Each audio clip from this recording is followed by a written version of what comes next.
कर चुके हो। प्लेन है उसका इंटरसेप्ट फॉर्म आप पढ़ चुके हो, प्लेन का नॉर्मल इक्वेशन आप पढ़ चुके हो, प्लेन का जनरल इक्वेशन आप पढ़ चुके हो। प्लेन का जनरल इक्वेशन यानी व्यापक समीकरण आपने पढ़ा है ax + by + cz + d = 0। Plane का अभिलंब रूप नॉर्मल इक्वेशन आपने पढ़ा है lx + ny + nz = b या वेक्टर फॉर्म में r.n = b। प्लेन का इंटरसेप्ट फॉर्म पढ़ा x/a + y/b + z/c = 1।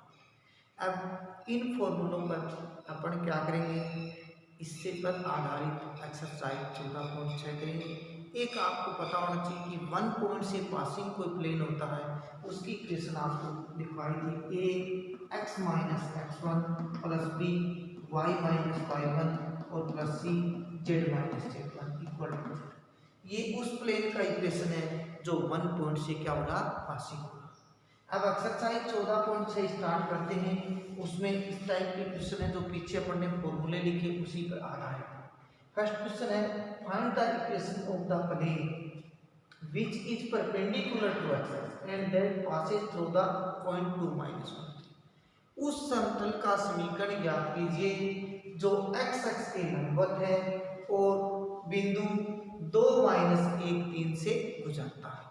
तो अपने को पता है कि एक बिंदु से कोई समतल गुजरता है, उसकी इक्वेशन आप जानते हैं कि एक बिंदु से कोई समतल पासिंग हो रहा, उसका समीकरण होता है a x - x1 + b y - y1 + c z - z1 = 0। तो अपने को लिखना है आंसर कैसे सॉल्व करेंगे, plane equation passes through the point 2 - 1 और 3, यानी उस समतल का समीकरण जो बिंदु 2 - 1 3 से पासेज हो रहा, गुजर रहा है। तो प्लेन की इक्वेशन आपके पास आ जाएगी a x - 2 प्लस का b y + 1 plus c z - 3 = 0। ये उस प्लेन की इक्वेशन आ जाएगी जो 2 - 1 3 से पासिंग हो रहा है और इसके a b c क्या होंगे, अभिलंब के डायरेक्शन रेशियो। ये समतल की इक्वेशन आ गई। अब अपने को गिवन दैट दिया गया कि आपको कि जो प्लेन है, ये फर्स्ट प्लेन है, वो x अक्ष के क्या है, परपेंडिकुलर है। चूंकि प्लेन फर्स्ट है परपेंडिकुलर टू x अक्ष, परपेंडिकुलर टू x अक्ष, यानी ये जो समतल है ये x अक्ष के लंबवत है। तो आपको टेबल में लिखा रखा है यदि प्लेन x अक्ष के लंबवत है तो b 0 होगा और c भी क्या होगा, 0। यानी b की वैल्यू 0 होगी और c की वैल्यू 0 होगी। x अक्ष के प्लेन परपेंडिकुलर होगा तो आपको पता है x अक्ष के प्लेन परपेंडिकुलर होगा तो प्लेन का जो अभिलंब है वो x अक्ष के पैरेलल होगा और x अक्ष की दिक्कोजाएं क्या होती हैं, 1 0 0, ऐसे भी नोट कर सकते हैं। अब देखो b की वैल्यू 0 और c की वैल्यू 0, इक्वेशन फर्स्ट में नोट करेंगे। तो आप यहां लिखेंगे फ्रॉम इक्वेशन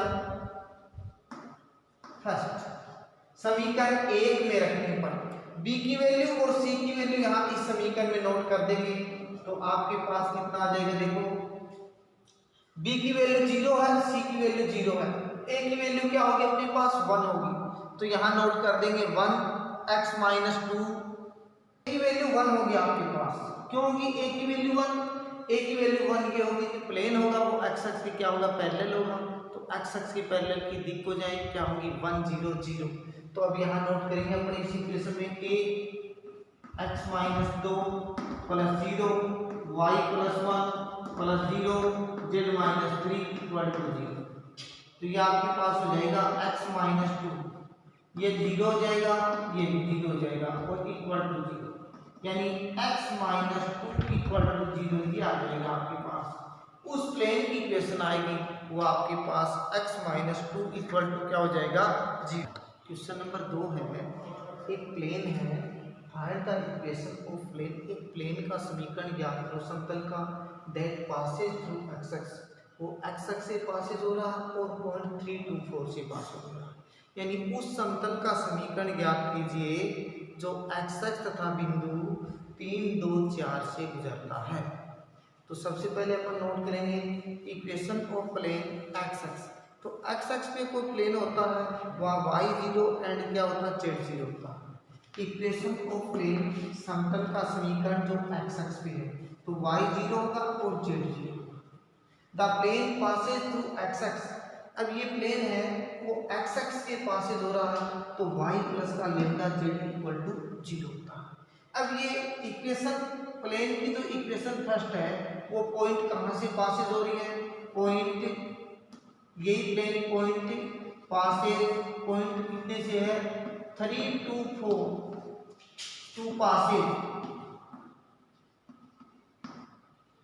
ये जो प्लेन है point 3 to 4 two passes plane first. ये जो प्लेन है ये 3 to 4 से पासेज हो रही, तो x की वैल्यू तो 3 होगी, y की वैल्यू आप यहाँ 2 नोट करेंगे और ये z की 4, 2 प्लस का 4 लेमडा इक्वल टू 0। तो ये हो जाएगा आपके पास 4 lambda equal to -2, lambda equal to -2 upon 4, lambda equal to -1/2। Lambda की वैल्यू कितनी आ गई अपने पास -1/2। अब लेमडा की वैल्यू यहाँ नोट करेंगे फ्रॉम इक्वेशन फर्स्ट, यानी लेमडा की वैल्यू है वो समीकरण 1 में नोट करेंगे, तो ये आ जाएगी y minus 1/2 z equal to 0, तो 2y माइनस का z इक्वल टू 0। यानी जो प्लेन x एक्स से पासिंग हो रहा है और 3 to 4 से पासिंग हो रहा है उस प्लेन की इक्वेशन होगी 2y minus z equal to 0। Question number 4 है, उस समतल find the vector equation of a plane which is at a distance of 7 from the origin point. Find the vector equation यानी उस समतल का सदिश समीकरण ज्ञात कीजिए जो मूल बिंदु से 7 इकाई दूरी पर है, has i as the unit vector along normal to it. यानी i है वो इसके अभिलंब का इकाई सदिश है। तो सबसे पहले अपन क्या करेंगे, let the plane equation. Plane equation क्या होगी, r vector dot n cap equal to p given that n सदिश i दे रखा, तो n कैप आपके पास क्या होगा i और √1 का स्क्वायर, तो आपके पास कितना आ जाएगा i कैप। n कैप कितना आ जाएगा आपके पास i कैप और p की वैल्यू 7 है, p की वैल्यू 7 है। तो प्लेन की इक्वेशन आपके पास क्या हो जाएगी, r vector dot n cap की वैल्यू क्या आ जाएगी i कैप और यहाँ 7 आ जाएगा। यानी उस समतल का समीकरण क्या होगा जो मूल बिंदु से 7 इकाई दूरी पर है, ओरिजिन पॉइंट से डिस्टेंस ऑफ कितनी है 7 और i इसके अभिलंब के इकाई सदिश है। तो समतल का इक्वेशन होगा r vector dot i cap equal to 7। Question number 5, find the vector equation of a plane which is at a distance of 7 unit. उस समतल का सदिश समीकरण ज्ञात कीजिए जो मूल बिंदु से 7 इकाई दूरी पर है, यानी 7 unit from the origin and normal to the vector. इस सदिश के क्या अभिलंब है, तो आपको पता है कि 6i cap plus 3j cap minus 2k cap तो n सदिश होगा और नॉर्मल टू द वेक्टर इतने की क्या अभिलंब है। तो आपको बताया था कि normal equation of the plane r vector dot n cap equal to p। तो सबसे पहले आप नोट करेंगे ये p इक्वल टू आपके पास कितना 7 है, p की वैल्यू कितनी है 7। n वेक्टर है उसकी वैल्यू है 6i cap 3j cap minus 2k cap. चूंकि let equation of plane in normal form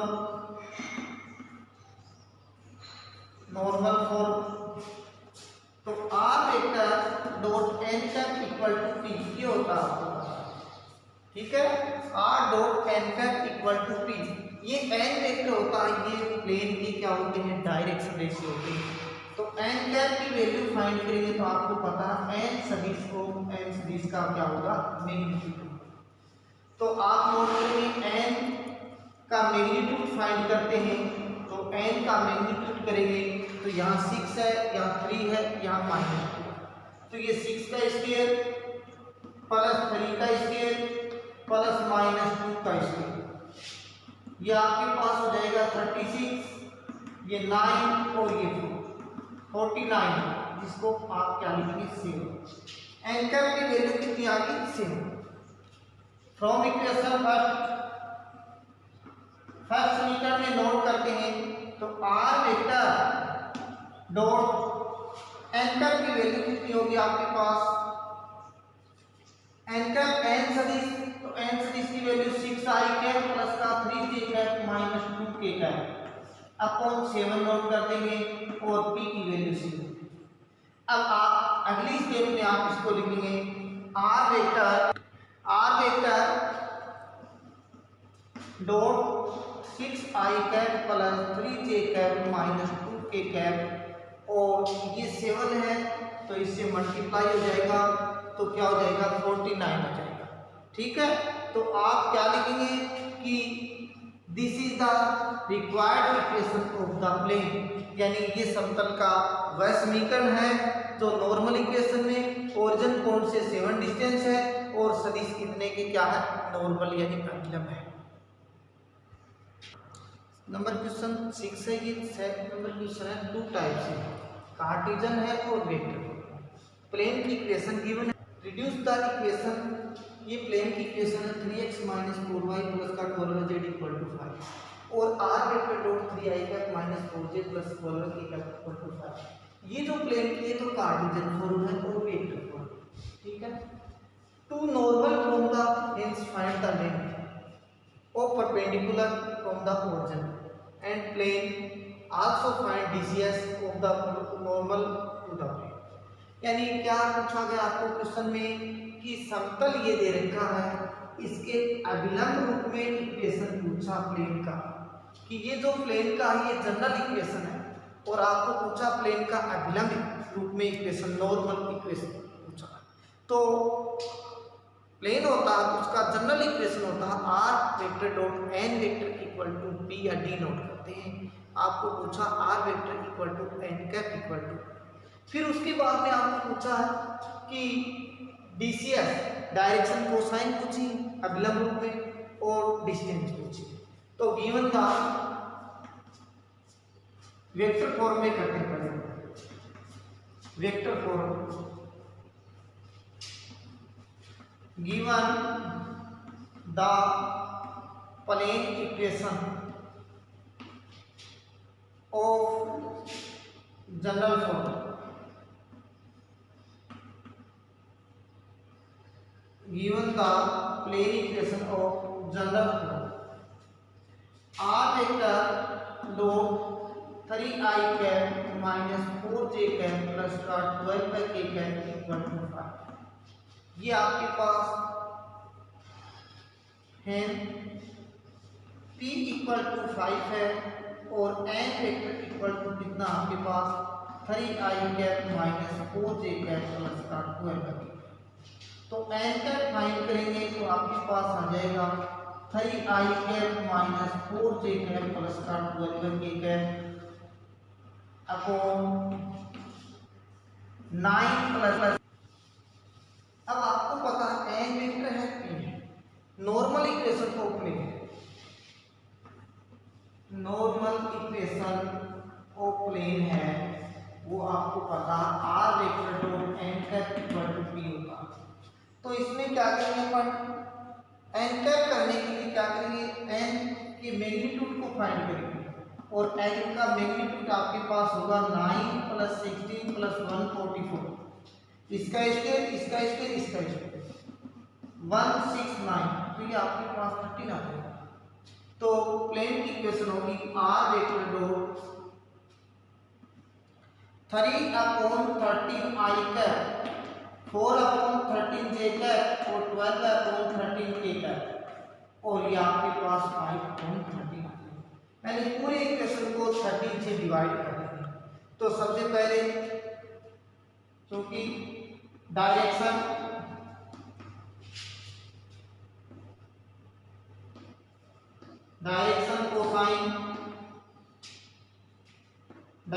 cosine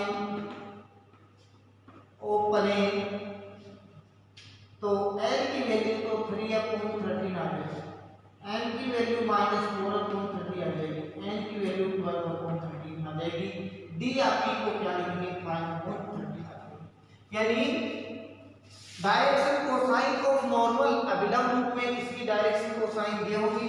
और दूसरा पॉइंट आपको पूछा था लेंथ ऑफ परपेंडिकुलर, तो 5/13 आ जाएगी। वेक्टर फॉर्म में ऐसे करना है क्वेश्चन। क्वेश्चन नंबर 7 है, find the vector equation of a plane is at a distance of 4 unit from the origin. यानी उस समतल का सदिश समीकरण ज्ञात कीजिए जिसकी 4 इकाई मूल बिंदु से दूरी है। And direction ratio of the normal to the plane are 2 - 1 2, यानी उसके अभिलंब के दिक् अनुपात क्या है 2 - 1 2 है। तो अभिलंब के दिक् अनुपात 2 - 2 1 है। तो एक तो आपको इक्वेशन दे रखा हो, इक्वेशन दे रखा हो तब तो क्वेश्चन में क्या करना पूरे में मैग्नीट्यूड से डिवाइड करना, और यदि डायरेक्शन रेशियो दे रखा तो कैसे करना देखो, given the normal DRS of plane 2 a की वैल्यू तो 2 है, b की वैल्यू -1 है और c की वैल्यू 2 है। तो आप normal direction cosine of plane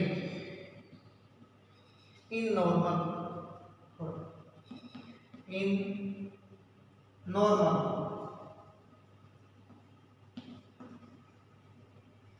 तो L की वैल्यू आपके पास होगी 2/2 का स्क्वायर प्लस -1 का स्क्वायर प्लस 2 का स्क्वायर 2/4 + 1 + 4 2/3 होगा, यानी 9 होगा। और 9 को क्या लिखेंगे एक स्टेप और लिखेंगे तो यह 9 और ये 2/3। n की वैल्यू आपके पास होगी -1/3 और n की वैल्यू होगी 2/3। इक्वेशन ऑफ प्लेन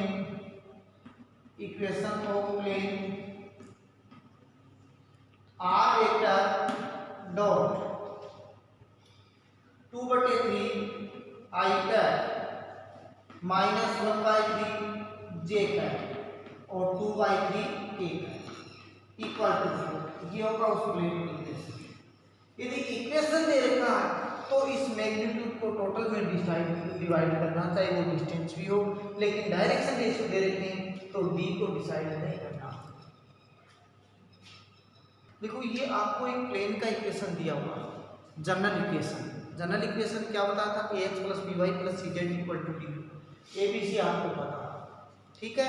मैंने आपको ये बताया था कि प्लेन होता है उसकी डिस्टेंस हमेशा पॉजिटिव होनी चाहिए, तो इसको उधर भी चेंज करेंगे तो नेगेटिव होगी, लेकिन नेगेटिव से अपन पॉजिटिव कर सकते हैं। इस प्लेन का अभिलंब रूप फाइंड करना नॉर्मल, तो नॉर्मल में मैंने आपको बताया था कैसे करना। देखो normal equation given the plane equation of normal form में है, तो ये आपके पास 2x माइनस का 3y 6z माइनस +14 = 0। तो सबसे पहले इसको लिखेंगे 2x minus 3y plus 6z minus. अब ये नेगेटिव चिन्ह हटाने के लिए, क्योंकि ये हमेशा पॉजिटिव होनी चाहिए डिस्टेंस, तो माइनस से करेंगे, माइनस का 2x प्लस का 3y माइनस 6z = 40। अब ये प्लेन का इक्वेशन आ गया, तो इसके डीआरएस कितने होंगे, डीआरएस डायरेक्शन रेशियो, ए की वैल्यू बताओ -2 हो जाएगी क्या, बी की वैल्यू 3 हो जाएगी और सी की वैल्यू -4 हो जाएगी, -6। अब आपको बताया था कि कोई भी प्लेन है उसका नॉर्मल इक्वेशन फाइंड करना है तो ए बी सी का मैग्नीट्यूड निकालकर उसको पूरे इक्वेशन से डिवाइड करना है, और इंटरसेप्ट करना है तो 14 से पूरे समीकरण में किसने इक्वेशन में डिवाइड करना है। अब पहले क्या करेंगे, आप करेंगे रूट ए स्क्वायर प्लस का बी स्क्वायर प्लस का सी स्क्वायर, ये कैसे फाइंड करेंगे, तो ये आपके पास कितना आ जाएगा, ए स्क्वायर कितना है -2 का स्क्वायर करेंगे प्लस 3 का स्क्वायर करेंगे -6 का स्क्वायर करेंगे, ये आपके पास हो जाएगा 4 + 9 + 36 यानी 49, जिसको आप क्या लिखेंगे 7 नोट। अब ये जो इक्वेशन है इसको पूरे से 7 से डिवाइड करेंगे तो आप क्या लिखेंगे, नॉर्मल इक्वेशन ऑफ प्लेन का अभिलंब रूप, तो -2/7x प्लस का 3y अपॉन कितना हो जाएगा 7 -6/7z और ये 14/7, तो आपके पास एग्जिट आ जाएगा -2/7x 3/7y -6/7z, ये होगा प्लेन का नॉर्मल इक्वेशन। आप डायरेक्ट इसको ये कह सकते हैं ये L है, ये M है, ये M है, Lx + My + Nz B, ये भी हो सकता है आपके पास। यानी आपको क्या करना है, कोई भी ये इक्वेशन दे रखा है तो इसको सबसे पहले तो इस टाइप से नोट कर दो, इस टाइप से नोट करने के बाद में यदि नॉर्मल इक्वेशन पूछा जाता प्लेन का तो इसके मैग्नीट्यूड ABC का करो, उससे डिवाइड कर दो पूरे इक्वेशन को, और इंटरसेप्ट पूछा जाता तो -14 से पूरे समीकरण को क्या करना पड़ेगा, डिवाइड करना पड़ेगा। आप क्वेश्चन नंबर 10 में कहेंगे find a mid normal vector of the plane x + y - z। एक प्लेन है समतल, उसका आपको जनरल व्यापक समीकरण दे रखा, व्यापक समीकरण दे रखा, उसका नॉर्मल वेक्टर पूछा है, यानी नॉर्मल क्या होता है n कैप पूछा है। तो पहले प्लेन को अपन कार्टेशियन रूप में है, इसको प्लेन को नॉर्मल इक्वेशन में चेंज करेंगे, फिर उसके बाद में उसका वेक्टर n कैप है। तो given the plane equation x + y - z - 3 = 0, इसको अपन ऐसे भी नोट कर सकते हैं x + y - z = 3। अब देखो ये प्लेन की इक्वेशन है, आपको पता है a की वैल्यू 1 है, b की वैल्यू 1 है और c की वैल्यू -1, यानी डायरेक्शन रेशियो ऑफ प्लेन, ये प्लेन की क्या है डीआरएस। आपको पता प्लेन के डीआरएस है तो प्लेन को अपने को नॉर्मल में चेंज करना है, तो इसके मैग्नीट्यूड का पूरे इक्वेशन में क्या करेंगे, डिवाइड करेंगे। तो पहले इसका मैग्नीट्यूड फाइंड करेंगे, 1 का स्क्वायर प्लस 1 का स्क्वायर माइनस 1 का स्क्वायर, तो इसका मैग्नीट्यूड आपके पास आ जाएगा 1 + 1 + 1 अर्थात √3 आ जाएगा। तो ये जो इक्वेशन है इसको टोटल को कितने से डिवाइड कर देंगे, √3 से। तो प्लेन का normal equation, plane normal equation को प्लेन समतल का अभिलंब रूप में समीकरण होगा x/√3 y/√3 -z/√3 अपॉन 3/√3। ये आपके पास हो जाएगा x/√3 y/√3, या ऐसे नोट कर देंगे इसको x + y - z/√3 = √3 भी नोट कर सकते हैं, इसको इससे कर सकते हैं। अब √3 को उधर डिवाइड कर सकते हैं। अब ये जो प्लेन है इसको वेक्टर फॉर्म में नोट करेंगे, वेक्टर फॉर्म में नोट करते हैं तो r vector dot n cap होता है, तो i कैप प्लस का j कैप प्लस का k cap, upon √3 equal to √3। तो ये n कैप होता है। तो आपको पूछा है नॉर्मल वेक्टर, तो n सदिश तो आपके पास क्या था, i cap plus j cap minus कितना था, k कैप था। तो n कैप पूछा था आपको, n कैप था वो आपके पास होगा i cap plus j cap minus k cap upon √3। ये क्वेश्चन आपका आंसर होगा इस क्वेश्चन का। आपको फाइंड करना था नॉर्मल वेक्टर। वैसे जनरली आपको पता है ये प्लेन है, इसका r वेक्टर इक्वल टू कितना होगा, i cap plus j cap minus k cap upon equal to 3। ये n सदिश है।